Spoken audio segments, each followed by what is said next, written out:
نشوف حاجة نغير الطعم ونشوف رأيك فيها ايه. يمنع ان هو يعملها من غير لحية؟ لا، ده جزء من الالتزام. يعني ايه جزء من الالتزام؟ بالنسبة لهم اللحية أيوة سنة مؤكدة. بالنسبة لهم اللحية أيوة سنة مؤكدة. هتقول له لا عليه افضل الصلاة والسلام. بس خلاص. ما احنا يا اخي العزيز، عارف بقى، انت حاطط ايدك على المشكلة بس انت مش واخد بالك انه هي اشياء لا تستطيع مناقشتها. طبعا ما نقدرش نطلع نناقشها. ما هي هنا اول ما هتناقشها هتقول لي انت هنا انت عايز تكلمني في السنه بقى. لا، حاجه من اثنين، يا انت صح يا الدين صح. هنا الخط الفاصل. لا مش ده انت رايك. شفت انا رايي قدامك جامد ازاي؟ ولا تقدر تهزني طبعا، ولا تقدر. لان انا بقول لك ايه، سنه مؤكده. ثانيه واحده، سنه مؤكده. انا مش عايز لا مش ولا عايز ولا مش. هنا المشكله في هذا الحوار اننا دائما سنصل الى ايه؟ الى ايه؟ زي ما الشيخ حازم ابو اسماعيل قال لك هو انت عايز الحرام؟ انا بأعلن لكل الناس ان انا مختلف متصادم مع من يرى ان نرتكب الحرام. انا مش مستعد لده. كرئيس من لا يريد لا ينتخبني. كرئيس هيكون هدفك الاول تنقية الحرام من مصر بلا شك. وحضرتك هل لك هدف تاني؟ هو انا مسلم وانت مش مسلم؟ لا، انا مش هدفي ان يبقى فيه حكم اسلامي، مش حكم انت بالدين. هدفك ان الحرام يستمر؟ لا لا لا، بلاش ابتزاز يا مولانا. ما يعني ما هو ده السؤال. ما هو كده. وبعدين الحرام لما انت تحدده ولا انا احدده؟ مين اللي هيحدده بقى؟ انت هتيجي تقول لي ايه على فكره انا حافظ ده عشان حرام، هقول لك لا مش حرام، وهنقعد بقى كده في انا مع دوله، انا مع دوله مدنيه. مش هيحصل. انا مع القانون. مش هيحصل. انا مش مع الكلام ده. لا انا واضح. انما سكتنا. لا ما سكتناش. بس لماضي. بس حق ربنا هنوصل دايما لكده. انت ترضى ان اختك كذا كذا؟ حوار لا تكملة له ولا طريق له، وهو دائما الفائز. طبعا ده تاني مع انه يقدر بمنتهى البساطة يبقى عنده شرف ان يقول رأيه، يقول لي مش مهم حرام. ما احنا مش عايزين نعمل زيه، يعني هو ربما خد يعني شيء من السخريه يعني، لكن لا انا عايز اقول مسألة بسيطة جدا. لان ده كان تاني يوم ما انت كنت عندهم. انا ما شفتش الكلام ده قبل كده. ده تاني يوم. ده جميل قوي. انا عايزك تبقى تديني الصورة دي والله.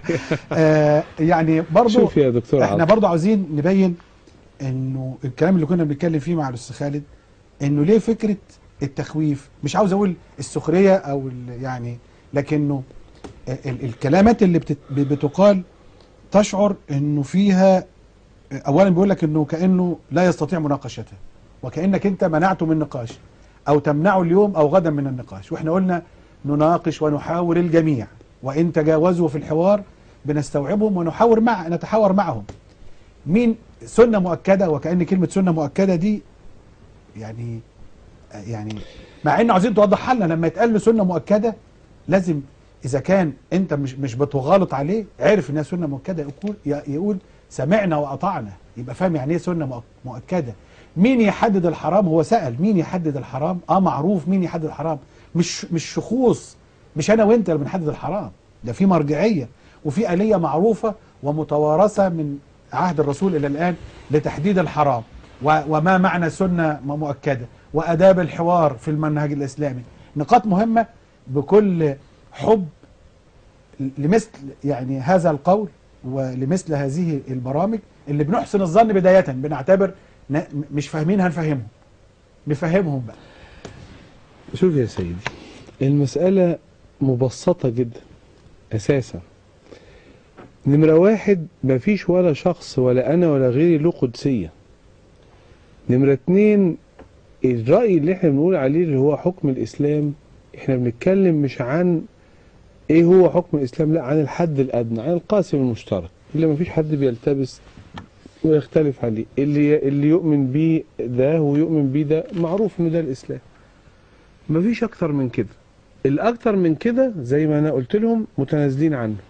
يعني أي حاجة مختلف عليها خلافية أي حاجة خلافية، أصل احنا بنتكلم عن بلد قضي عليها عبر عشرات السنين انها تبعد عن المنهج ده، لما تيجي ترجعها انت بترجعها بتقول لهم طيب الحاجه الاساسيه. انت كنا بتتكلم عن الرفق من شويه. بالظبط، الرفق لازم اللقطه اللي موجوده لقطه رفق، ناس شعب كله مش غضبان من بعضه، بيحب بعضه، حاسس ان الحاكم ده حنون عطوف في انه في قلب الحاكم وانه ترفق به.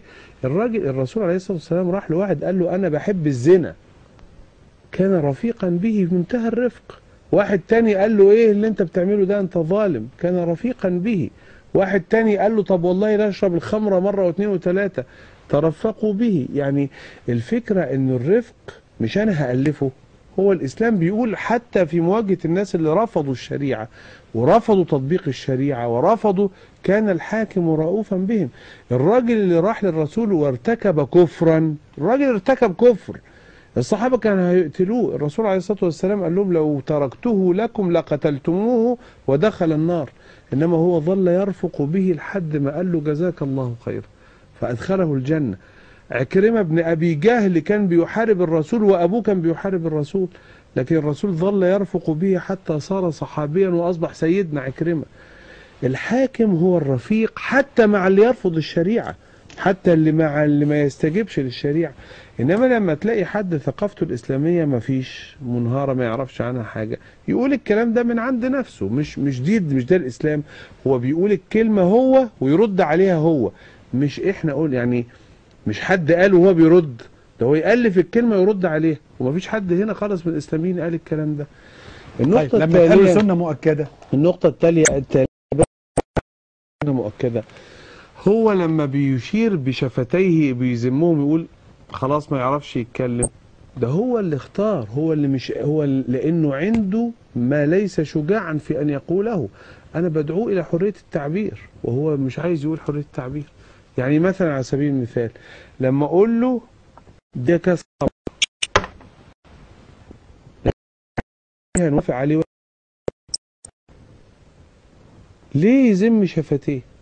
ما يتكلم، ما يقول، هيقول حاجه واتنين يقول لا طبعا دي حاجه ربنا محرمها، انما مش راضي يقول ليه؟ ما يقول. هو انا بقول له لا قول، انا بقول له انا مش هحتكر الاسلام، انا وانت قول، انت كمان قول اللي انت عايزه. عايز تقول لا خمره وانا مصمم احلها برضو قول اللي انت عايز تقوله قوله. انا مش هضربه عنقه مثلا، مش يعني قول يا ابني قول، انما هو مش راضي يقول ليه؟ ما انا من حقي اتساءل. الله، انا بقول لك قول رايك وانت مش راضي تقول. هو يرد عليك يقول لك ايه؟ انت بتقول له قال الله وقال الرسول، يقول اللي هو رايه وحرام وحلال، فهو مش عاوزك تقول له حلال وحرام. ليه؟ ما هو عاوز يبقى بحريته بقى، عايز يبقى حريته. طب كويس قوي قوي قوي قوي. لما يجي واحد يرتكب جريمه واقول له حكم القانون، ما هو عايز يبقى بحريته برضه، هي ان يطبق ده على اي حاجه تانية.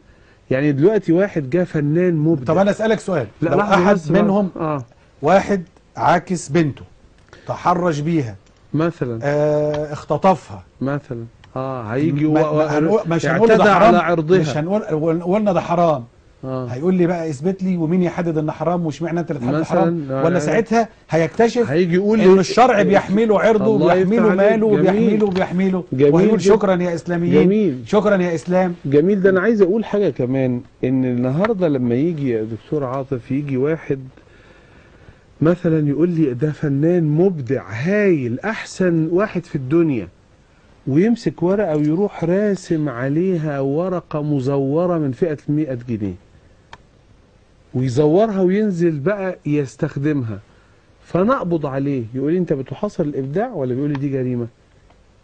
ما هو ده مبدع وفنان في حدود. ولذلك انا عايز اقول له خليك شجاع، ما تقول رايك وانت كاتب انت، انما انا اقول لك بقى ليه هو مش قادر ينطق، لانه يريد ان يقول شيئا يصدم الشعب المصري في ثوابته. وعلى فكره الحزب الشيوعي المصري كان بيقول لكوادره كده، يقول لهم لا تصارحوا بافكاركم لانها صادمه للناس، فحاولوا تترجموها بطريقه اخرى، هتكرههم فيكم. فلما اجي انا اتكلم انا بصراحه، هو اللي بيظهر انه مش راضي يتكلم بصراحه. ما تقول، هو حد منعك؟ فاذا ده بالعكس، شوف بقى كيف ان فكرهم هو الذي وضع القيود عليهم، بينما فكري يقول لهم قولوا. هو دي كده الفكرة. وبعدين هو لما يجي يهاجم الأحكام الإسلامية فعلا، لما هبة ونادين في 6 أكتوبر دخل المجرم وقتلهم، المجتمع بقى بيقول فارتكوه لأنه ارتكب الجريمة. إنما لذلك بالعكس أنا عايز أقول له، هو بيقول لي أما بقى سنة مؤكدة وغيره، هو أنا مين قال لك؟ ده بيقول كلام من عند نفسه، ما حد. هو انت فاهم ان الحاكم، ولذلك الاستاذ خالد لما اتكلم كلامه رائع جدا الحقيقه وجميل. انا يمكن اول مره اسعد بالراجح، يعني العقل الراجح بهذه الصوره، ان هو بيقول لك ايه؟ بيقول لك هم الناس المتصورين انهم هيلبسوا الناس جلاليب ويحطوا لحى ومش عارف ايه كده ودي طقوس. ده المساله ابعد من هذا وغير كده فعلا، شيء ما حدش قاله. انما ده يقول لك ما انا بقى لو ما مشيتش مش عارف عامل ايه ومسوي ايه. كلام لا يتسم لا بثقافه ولا باتزان. وما دام ده كان تاني يوم يبقى هم بيردوا على اللي حصل في الحلقه. طيب سؤال